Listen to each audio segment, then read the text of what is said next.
दो ऐसे पासपोर्ट जिनके ऊपर कनाडा के 10-10 साल के वीजे हैं। 10 साल का वीजा का मतलब होता है जब तक आपका पासपोर्ट की वैलिडिटी है। ये दो पासपोर्ट है मेरे पास, मिस्टर एजाज शेख और उनके पत्नी फहमीदा नाज। सो ये दो लोगों के सपने साकार हुए हैं। अब ये अपनी जिंदगी की असल लड़ाई शुरू करेंगे। संघर्ष करना पड़ता है, संघर्ष होता है। ये दोनों लोग रहने वाले हैं, पासपोर्ट है इनके पुणे में रहने वाले हैं। पुणे महाराष्ट्र से ये दो लोग हमारे पास हस्बैंड वाइफ आए जिनके वीज़ा लगे हैं। सो आइए जानते हैं जर्नी क्या है। नमस्कार, ठीक है आप? हाँ सर, क्या नाम आपका? मेरा नाम एजाज अनवर शेख है। जी बेसिकली पूना से हूँ मैं। जी। तो चंडीगढ़ कैसे आ गए आप अप्लाई करने? सर, आपको मैं और मेरे वाइफ जी, तकरीबन 1 साल से फॉलो कर रहे हैं, बहुत धन्यवाद आपका। मगर इत्तेफाक ये था कि हम दोनों को पता नहीं था कि हम दोनों आपको फॉलो कर रहे हैं। अच्छा, दोनों अलग अलग बोलो। अलग अलग फॉलो कर रहे थे क्योंकि वाइफ का प्रीवियस रिफ्यूजल था जी और फेसबुक के जरिए मालूम पड़ा कि आप रिफ्यूजल के एक्सपर्ट हो। जी तो एक रात ऐसी बात हुई, जी मैंने बताया कि मैं सर को फॉलो कर रहा हूँ। जी।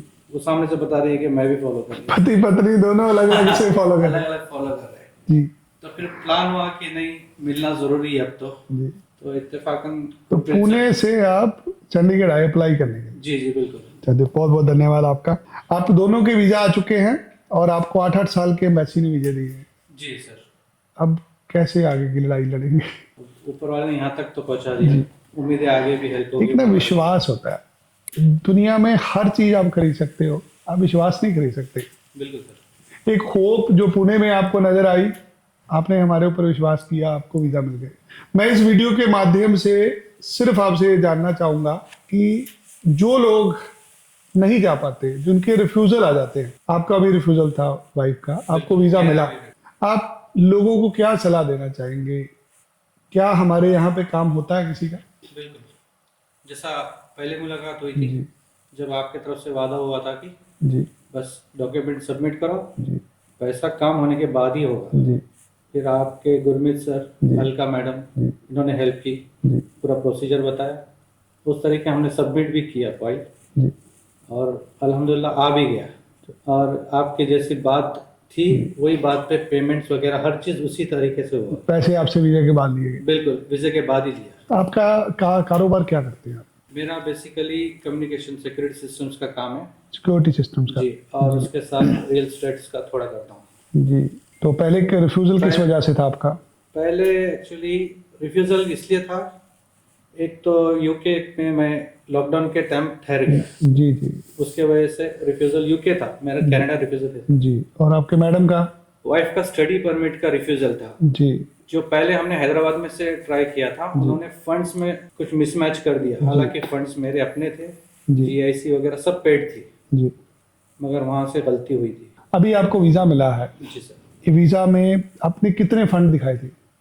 इसमें इंडिया के तकरीबन 16 to 18 लाख। 16 to 18 लाख आपके खुद के फंड थे? हाँ, मेरे अपने थे। तो अभी आप कनाडा जा रहे हैं, जी आपके पास 8-8 साल के वीजा है, तो अभी क्या प्लानिंग, आगे क्या करेंगे? प्लान ये है सर कि आगे जाके वाइफ का स्टडी परमिट पे करने की कोशिश रहेगी जी। और मेरा ओपन वर्क परमिट। अब लगता है जिंदगी चलेगी आगे? हाँ इंशाल्लाह।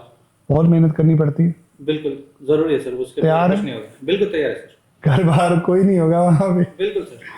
देखिए, शादीशुदा बंदा जब जाता है ना, जी तो सर। चैलेंजेस बहुत होते हैं। मान लीजिए आप अकेले गए, तो आप जी। तो 4 लड़कों में रह लेंगे। कहीं पर भी रह सकते तो जब आप पत्नी को साथ लेके जाते हैं, फिर तो आपको घर भी चाहिए, आपको घर पे खाना भी बनेगा, आपको खुद को भी संभालना है, तो खर्चे ज़्यादा होते हैं, संघर्ष बहुत है। आगे आने वाला समय थोड़ा सा मुश्किल होगा आपके लिए, बट अगर आप इसको निकाल लेंगे तो आपकी पीआर वगैरह आराम से हो जाएगी। थोड़ी तो मेहनत करनी पड़ेगी सर, इंडिया में तो मेहनत कर ही रहे हैं। बहुत सारे लोग जिनके ना वीजे नामंजूर हो जाते हैं, वीजे नहीं मिलते, आपको क्या लगता है कहाँ पे गलती होती है लोगों से? एक गलती होती है कि एक कॉन्फिडेंस नहीं होता है खुद में जी जी कि कहाँ से करना है, इसकी नॉलेज नहीं होती पहले तो। जैसा मैंने साउथ में और नॉर्थ में देखा है, जी साउथ में हमारे पास लोगों के पास कनाडा का कोई नॉलेज नहीं है, जी। बस वो कोशिश कर रहे हैं और एक के पीछे एक रिफ्यूजल्स ले रहे हैं। हाँ जी उसकी वजह है कि प्रॉपर डॉक्यूमेंटेशन नहीं है, जी फंड्स की कोई नॉलेज नहीं है, ना वहाँ की यूनिवर्सिटीज़ की नॉलेज, अगर जी इसमें स्टडीज़ में परमिट कर रहे हैं तो। और आपके पास मैंने देखा है कि पूरा प्रोसीजर एज पर आईआरसीसी जो चल रहा है जी, वो आप फॉलो कर रहे हैं। हमारे पास हर रोज फाइलें आती है। बिल्कुल। जब हम बल्क में काम करते हैं तो हमें पता होता है कि फाइल के अंदर ऑफिसर ने क्या देखना है और कैसे वीजा लगे। जी जी। जब वीजा रिफ्यूज हो गया तो फिर आपको कैसे सुझा कि अब क्या करें आगे? नहीं, वाइफ का ये था कि जब तक तो आईआरसीसी जाना कनाडा ही है, जाना तो है ही, और कहीं नहीं जाना। नहीं चाहे कितने रिफ्यूज करे, जी, सामने वाले जब तक ये नहीं बोले कि मेरे को नहीं आना है, तुम्हारा पास जाना ही होना जाना। चाहिए। तो ये आपका निश्चय था जी बिल्कुल। और आपके भगवान पे विश्वास था आपका। बिल्कुल ऊपर वाले पे ये हमने नहीं भैया काम करा, हम तो सिर्फ जरिया है। जरिया बनते हैं। बिल्कुल। आपकी किस्मत में था तो आपका काम हो गया। जी सर, बेशक। तो जाते जाते दो लफ्जों में आप कैमरे की तरफ मुंह करके एक मैसेज दीजिए, लोग आपको देख रहे हैं। मेरे तरफ से मैसेज ये रहेगा, विनय हरी सर और उनकी टीम बहुत अच्छा काम कर रहे हैं और जबान पर काम कर रहे हैं, जो बोल रहे हैं वो कर रहे हैं।